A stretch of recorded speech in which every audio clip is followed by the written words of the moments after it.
I took on a big project at work. And if I'm honest with myself, I feel rather angry doing it, even though I'm getting recognition. And I just don't understand what is happening. Another person said, I just finished running my first marathon. I'm in the best shape of my life. I mean, I look great. And I expected to feel elated when I finished it. But you know what? It just didn't make me happy. I feel kind of disappointed. You know what? I just got divorced and I'm dating this new person. And I was so excited. And you know what? My new partner just isn't any better than the last one. Well, I hear things like that, unfortunately, a lot. And just made some big change or a bunch of them, or I had a big accomplishment. And instead of feeling the happiness, the elation, the satisfaction that I thought I would feel, instead, I feel like I wasted my time because I just don't feel any different right now. So what's going on? Well, if you kind of recognize some of these things, stick with me because I'll get into this and give you the one thing that will work and tips on how to do it. But before I go on, if you want to see more videos like this, subscribe to our channel and comment below with the topics that you would like to see covered. Also, hit the bell to get notified as soon as we upload new videos. Well, hi, my name is Kira of the Eagle Institute, and I've been an entrepreneur for over 25 years now. I hate to say that. And I've owned 7 different businesses so far. 2 of them were multi-million dollars in annual sales. So happiness and fulfillment are a really big deal right now. And you know what? They should be. Good feels good because it is an indicator that you're on the right track and headed in the right direction. And many people feel confused when they do something expecting to feel good about it or the outcome or the result. And even if they get what they wanted, they don't feel that sense of happiness and satisfaction. They don't feel the pleasure that they expected to feel. So you're right, that can be very confusing, but it doesn't mean that you can't feel good or that you aren't meant to feel good, which is a conclusion that a lot of people I've talked to have drawn at this point. So let's look at some of the logic of what's going on behind this for a moment. So if you feel bad, that's a clear indication that some kind of change is needed. Maybe you feel disappointed or bored or even anger. You've maybe changed one or even more than one thing and you still feel the same. Most people have changed that I talk to, or by the time they come to me, have changed one or more circumstance or condition in your life at this point. Sometimes it's they've changed the person they spend the most time with. Sometimes it's they changed the way they work, what they're doing or take on a new project.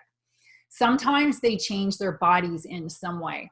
So what do all these things have in common? Just give you a moment. Yeah, they're all exterior things. So we have essentially 2 choices in life for focus, exterior and interior. And for the most part, our society is very much more exterior focused. So honestly, it makes sense that you would look to something exterior to make changes in order to feel better. But you know what? There's certain times where this is the right thing to do. If you're in a situation that's stressful or even abusive, get out. However, even if you do that and you make those changes and you don't look inside, you'll most likely find yourself in a very similar situation pretty quickly. So this is one of the things I hear at this point. I don't have time for the interior journey. I just want to get to the good stuff. Well, the price of not taking that interior journey is that continued unhappiness, that continued depression or anger, or that sense that, you just can't get to the thing you want. Because our society's honestly just learning how to do this. And there's more examples today than there ever have been in the past, but it's still not frequent. Just to give you an idea of some of the examples, one really great one is Elton John's new movie. He talks about, I've heard him talk about this in interviews, and he's quite clear about the inner journey he had to take to get to the other side.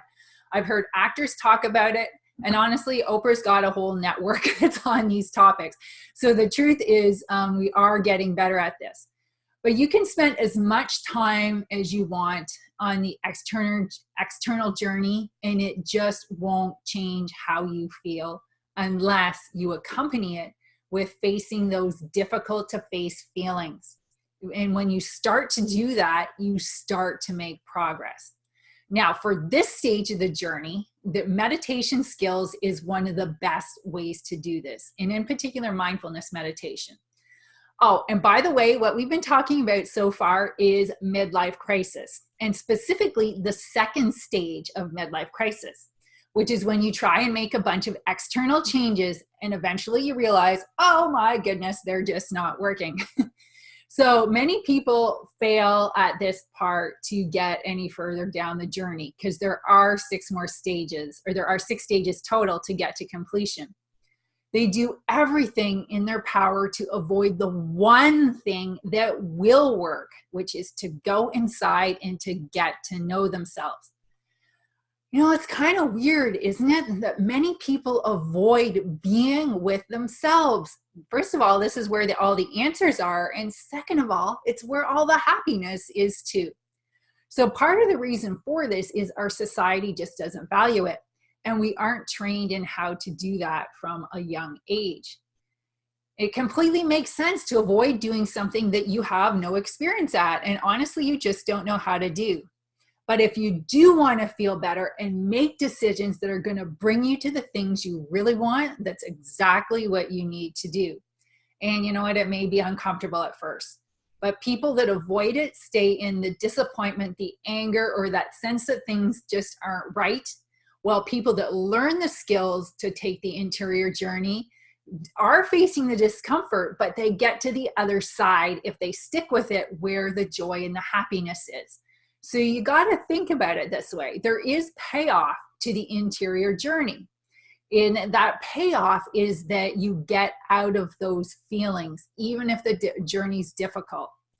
So the progress that you make is real. And when you do that interior journey, you discover what's really authentic for you, not only for your happiness, but also for you to grow as a person, which is often a source of deep satisfaction for people that's authentic. It's the interior growth. It's the interior knowing yourself and being with yourself that honestly brings the happiness. I successfully got to the other side of this, and I'm the happiest that I've ever been. And my purpose in doing these videos is to help you do the same. Now, there are some techniques that take this journey that work quickly, and there's others that honestly just aren't very effective at all. And I wasted a lot of time on some of those. So I don't want you to have to waste all the time that I did. So many people that I've helped that take the journey report that they're doing things that they just didn't dream was possible for them prior to taking the interior journey. And when they do, they're filled with authenticity and happiness. And honestly, some people have told me, I didn't even know this was possible. This is the first time in my life that I have felt this good. So many discover this level of happiness that just isn't easy to shake, that they didn't even know was possible. So if you think that this is you, or this even might be you, we have a free evaluation about midlife crisis at our website, theeagleinstitute.com/mid-life-crisis. The link is in the notes for this video.